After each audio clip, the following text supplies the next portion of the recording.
آپ نے 3D printing کا سنا ہوگا، جس سے مختلف مقاصد کے لیے مختلف مٹیریل سے آپ کسی مادی شے کا ڈیزائن اور ماڈل تیار کر سکتے ہیں۔ لیکن اگر آپ حیاتیاتی مواد تیار کرنے کے لیے اسی ٹیکنالوجی کا استعمال کریں تو بہت سارے امکانات پیدا ہو جاتے ہیں۔ کسی بھی جانور کے نئے ٹیشوز، عضو اور حتیٰ کہ شریانوں تک بنائی جا سکتی ہیں۔ حیاتیاتی 3D پرنٹنگ کو 3D بایو مینوفیکچرنگ بھی کہا جاتا ہے۔ اس کے تجربات زمین پر بھی اور خلائی اسٹیشن میں بھی جاری ہیں، اور خلائی اسٹیشن پر ایسی لیبارٹری کے ڈپٹی چیف سائنسدان ڈاکٹر مائک رابرٹس بتاتے ہیں کہ خلائی اسٹیشن بایو مینوفیکچرنگ کے مستقبل کے لیے کیوں اہم ہے۔ ایک صدی سے زیادہ عرصے سے انسان زمین پر لیبارٹری میں خلیات اگانے کے قابل ہیں، لیکن کشش شکل اس کو 2 سمتوں تک محدود کرتی ہے۔ خلیات چپٹی سطح پر بڑھ سکتے ہیں، لیکن اوپر اور نیچے نہیں، جیسا وہ انسانی جسم میں کرتے ہیں۔ اس کے علاوہ زمینی لیبارٹری میں یہ خلیات کو کسی نہ کسی جسم سے ٹچ رکھنا پڑتا ہے، یہ معلق نہیں ہو سکتے۔ لیکن خلائی اسٹیشن پر یہ تجربات مائکرو گریوٹی میں کیے جائیں گے۔ مائکرو گریوٹی میں خلیات انسانی جسم کی طرح تینوں سمت میں بڑھتے ہیں، اور انہیں بغیر کسی سہارا معلق بھی کیا جا سکتا ہے۔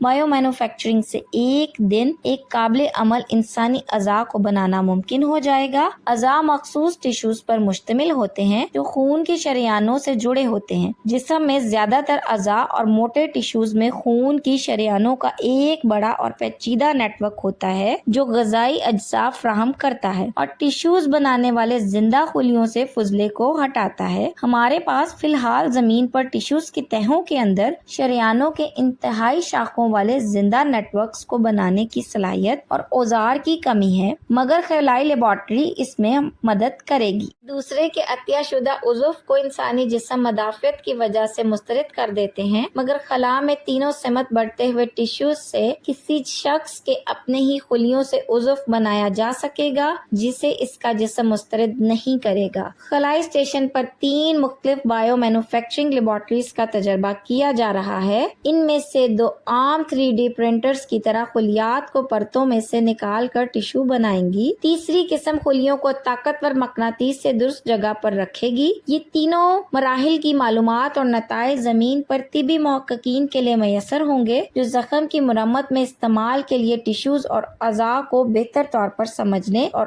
بیماریوں کے علاج کے لیے ان کا استعمال کریں گے۔